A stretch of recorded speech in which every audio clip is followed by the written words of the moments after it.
আমি এখন আছি জোহানেসবার্গ, সাউথ আফ্রিকার কনস্টিটিউশনাল হিলস ফেমাস প্রিজন সেলসগুলোতে। এখানে মূলত অ্যাপার্থাইডের সময় যখন সাউথ আফ্রিকাতে হোয়াইট ডমিনেশন ছিল এবং হোয়াইটরা নিজেদেরকে সুপ্রিম রেস মনে করত এবং ওই আন্দোলনের মহানায়ক নেলসন ম্যান্ডেলা এবং তার সহকর্মীদেরকে এইসব জেলে আটকে রাখা হতো, বিকজ কালোদেরকে তারা ডিসক্রিমিনেশন করত এবং সমঅধিকার আন্দোলন করলে তাদেরকে এই ধরনের মানবেতর আইসোলেশন সেলে রাখা হতো। এবং এমনকি বছরের পর বছর এমন একটা সেলে আমি এসেছি ভিজিট করতে। দেখুন, এটা হচ্ছে প্রত্যেকটা রুম একজন করে রাখা হয়। এটা অনেকটা বাংলাদেশে আয়না ঘরের মতো কিনা আমার ধারণা নাই, বাট আপনি যদি সাদারা মূলত কালোদেরকে এখানে আটকে রাখতো, 24 ঘন্টার মধ্যে 23 ঘন্টায় এই রুমে আপনাকে থাকতে হবে এবং মাত্র 1 ঘন্টার জন্য খাবার বা টয়লেটের জন্য আপনাকে বের করা হতো। শুরু করি, এইটা হচ্ছে টয়লেট।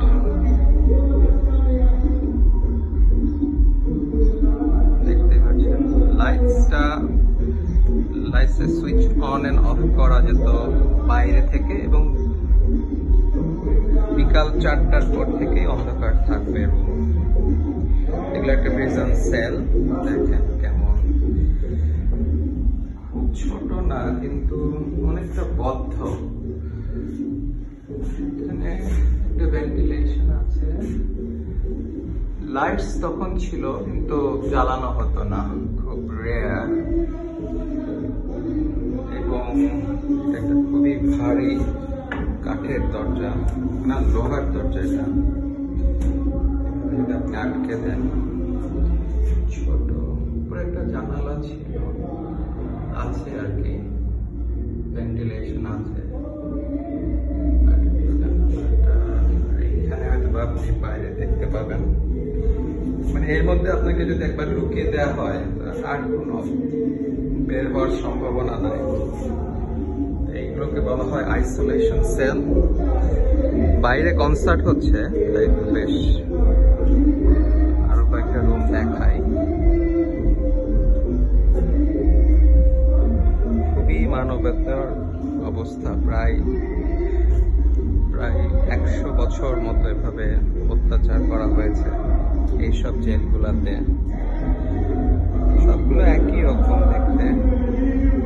দরজা, এই যে বাইরে থেকে ভেন্টিলেশন আছে, আর উইন্ডো গুলা কাচের এবং লোহার, মারাত্মক হেভি আয়রন বার দিয়ে, অ্যান্ড ডোরও আপনার লোহার।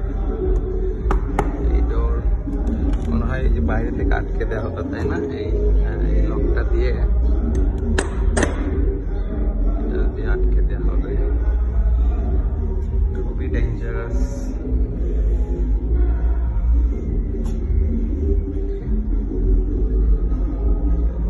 আর দেখাচ্ছি না, সবই একই রকম, বুঝতেই পারছেন। একটা সুইচ দেখায়, এই যে বাইরে থেকে আপনি কন্ট্রোল করা যায়, অন অফ। এই যে অন এন্ড অফ লেখা আছে।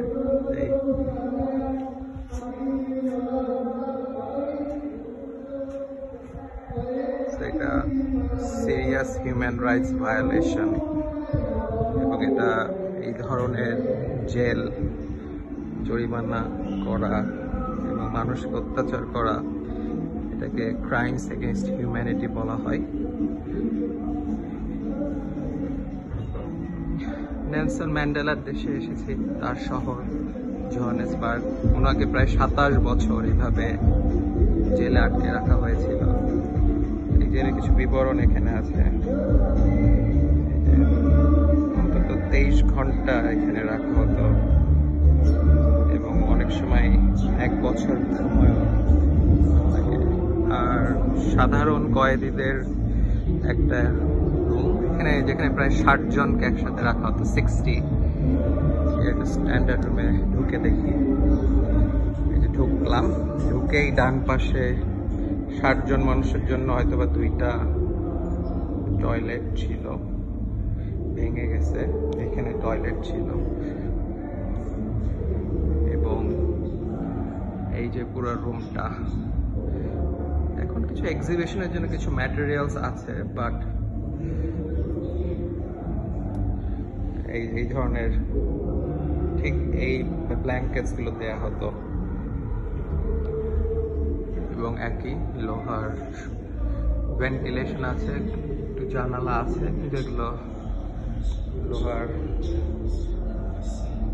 শক্ত আয়রন বার দিয়ে প্রোটেক্টেড।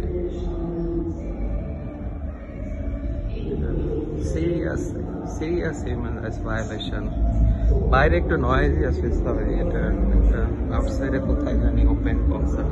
এটা আর একটা রুমে আসলাম, এই যে টয়লেটটা দেখলাম একটা এমন, এখানে হাত মুখ ধোয়ার জায়গা। এগুলোকে এখন মিউজিয়াম করে এক্সিবিশন রুম করে রাখা হয়েছে। How does it look like? Letter box,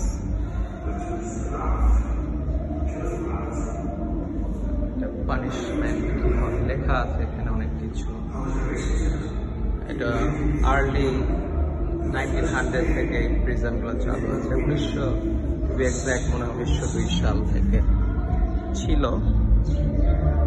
আর এখানে আইসোলেশনে যারা থাকে তাদেরকে এখানে আনা হতো না। এখানে মূলত যেই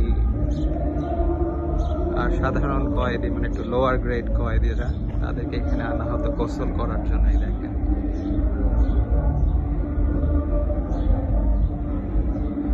এটা তাদের গোসলখানা, একইভাবে রেখে দিয়েছে। আর ওই পাশে ওগুলো হচ্ছে, ওইদিকে গেলে আপনার আইসোলেশন সেল, ভেরি এক্সট্রিম। এটা ওদের গণ টয়লেট, এখানে গোসল করতেন। এটা গণ টয়লেট, দেখতে এরকম ছিল। আসলে ওনারা যাদেরকে ব্ল্যাক প্রিজনার্স বলতেন, তাদের আটকে রেখেছিলেন, আসলে ওনারা ছিলেন মুক্তিকামী, স্বাধীনতাকামী। নেলসন ম্যান্ডেলা তাদের নেতা ছিলেন। তাদেরকে এরকম, এটা ওদের খাওয়ার জায়গা, এখানে খাবার এনে, এখানে এটাও প্রিজন। এখানে ম্যান্ডেলা এন্ড গান্ধীর জয়েন্ট একটা মিউজিয়াম করা হয়েছে। 2016 সালে এটাকে joint Gandhi and Mandela museum করা হয়। তাদের বিভিন্ন সংগ্রামের কথা লেখা আছে। তো একটু হাঁটি দেখাই আপনাদের সময় নিয়ে। এটা আর একটা টয়লেট সেকশন,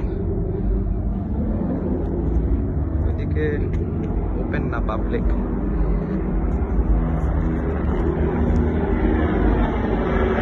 গান্ধীর একটা মূর্তি আছে এবং এখানে খাওয়ার ব্যবস্থা ছিল।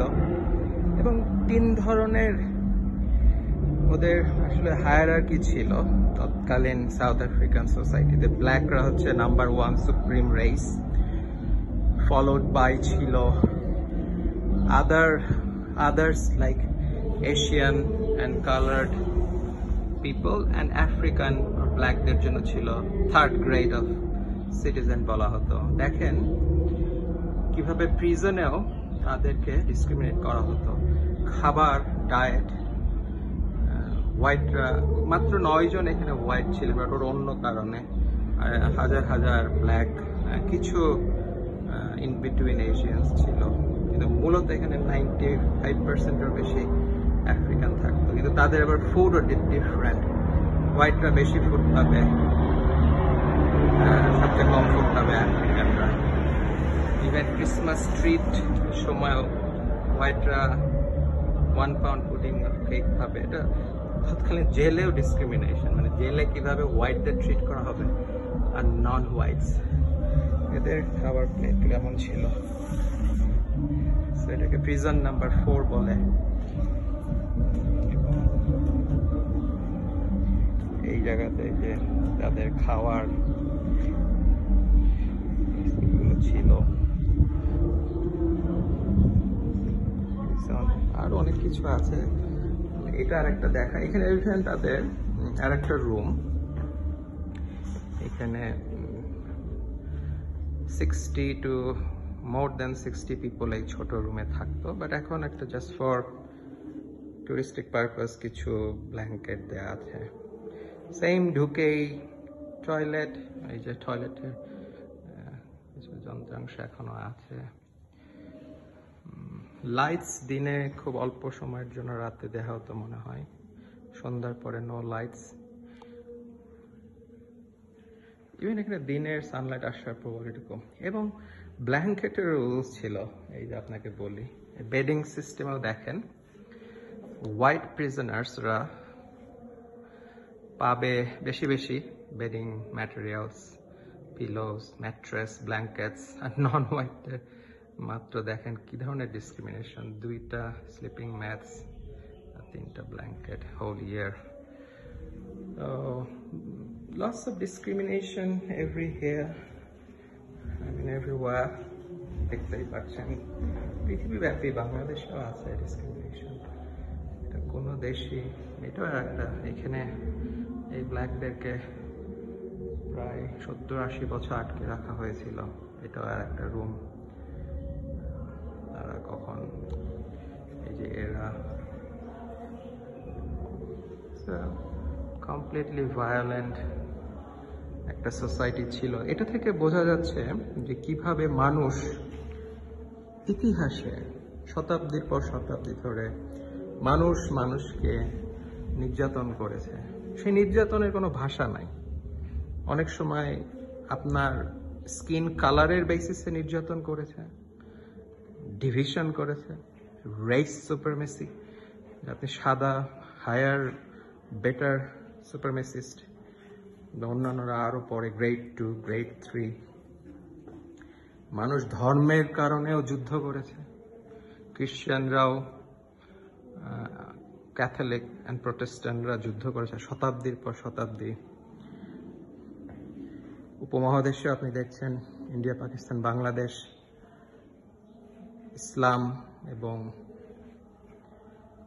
হিন্দুইজম ধর্ম নিয়ে কি রকম কনফ্লিক্ট, আরো বাউন্ডারির জন্য অনেকে কনফ্লিক্ট করে।